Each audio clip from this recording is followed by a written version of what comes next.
നമസ്കാരം, VCB ന്യൂസിലേക്ക് സ്വാഗതം. ഞാൻ VC മനോജ്. ആദ്യം പ്രധാന വാർത്തകൾ നിങ്ങൾക്കായി അവതരിപ്പിക്കുന്നത്. ഓരോ വസ്ത്രങ്ങൾക്കും ഒരു കഥയുണ്ട്. ആഘോഷത്തോളം വളർന്ന സ്വപ്നങ്ങളുടെ കഥ. Beauty silks. വാക്കുകൾ നിശബ്ദമാകുമ്പോൾ വസ്ത്രങ്ങൾ സംസാരിക്കട്ടെ.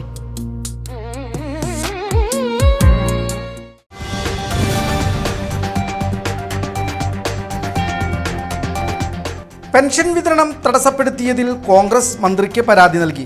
സർക്കാർ ഫണ്ട് അനുവദിച്ചിട്ടും എരുമപ്പെട്ടി പഞ്ചായത്തിലെ സാമൂഹിക സുരക്ഷാ പെൻഷൻ വിതരണം CPIM ഭരണസമിതി ബോധപൂർവം തടസ്സപ്പെടുത്തിയെന്നാരോപിച്ചാണ് കോൺഗ്രസ് മണ്ഡലം കമ്മിറ്റി സഹകരണ മന്ത്രിക്ക് പരാതി നൽകിയത്. പെരുന്നാൾ ദിനത്തിലും പെൻഷൻ നൽകാതെ ജനങ്ങളെ കഷ്ടപ്പെടുത്തുകയും സോഷ്യൽ മീഡിയ വഴി വ്യാജ പ്രചാരണം നടത്തി ജനങ്ങളെ കബളിപ്പിക്കുകയുമാണ് ഭരണസമിതി ചെയ്യുന്നതെന്ന് കോൺഗ്രസ് മണ്ഡലം പ്രസിഡന്റ് MM നിഷാദ് കുറ്റപ്പെടുത്തി.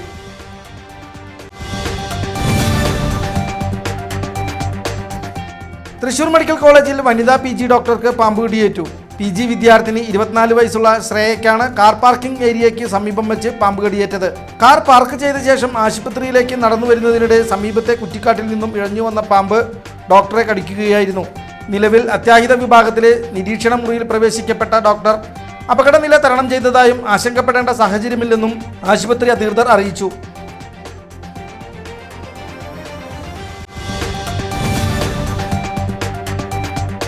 തൃശൂർ ഗവൺമെന്റ് മെഡിക്കൽ കോളേജ് അത്യാഹിത വിഭാഗം ഗേറ്റിന് സമീപം വൻതോതിൽ മാലിന്യങ്ങൾ അടിഞ്ഞുകൂടി മലിനീകരണ കേന്ദ്രമായി മാറുന്നതായി പരാതി ഉയരുന്നു. ഇവിടെ നിന്നുള്ള മലിനജലം ഒഴുകിയെത്തി സമീപത്തെ അവണൂർ പഞ്ചായത്തിലെ ഉത്രംകുളങ്ങര പ്രദേശത്തെ ശുദ്ധജല സ്രോതസ്സുകളെല്ലാം ഗുരുതരമായി മലിനപ്പെട്ടുകൊണ്ടിരിക്കുകയാണ്.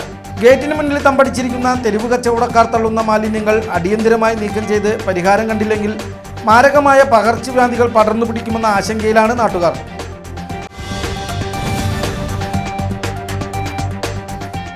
ഷൊർണൂർ കുളപ്പള്ളി ബസ് സ്റ്റാൻഡ് അവഗണിച്ച് സ്വകാര്യ ബസ്സുകൾ. ട്രാഫിക് റെഗുലേറ്ററി കമ്മിറ്റി തീരുമാനപ്രകാരം ജൂൺ 1 മുതൽ കുളപ്പള്ളി ബസ് സ്റ്റാൻഡിൽ സ്വകാര്യ ബസ്സുകൾ കയറണമെന്ന് നിശ്ചയിച്ചിരുന്നെങ്കിലും ഭൂരിഭാഗം ബസ്സുകളും ഇത് ലംഘിച്ച് സർവീസ് നടത്തി.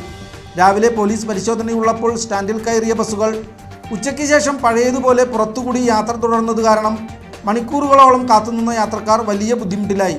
സ്റ്റാൻഡിനകത്തെ അനധികൃത പാർക്കിംഗ് ഒഴിവാക്കാൻ നഗരസഭ നടപടി സ്വീകരിക്കാത്തതും ബസ്സുകൾ കയറുന്നതിന് തടസ്സമാകുന്നുണ്ടെന്ന് ബസ്സുടമകൾ പരാതിപ്പെടുന്നു.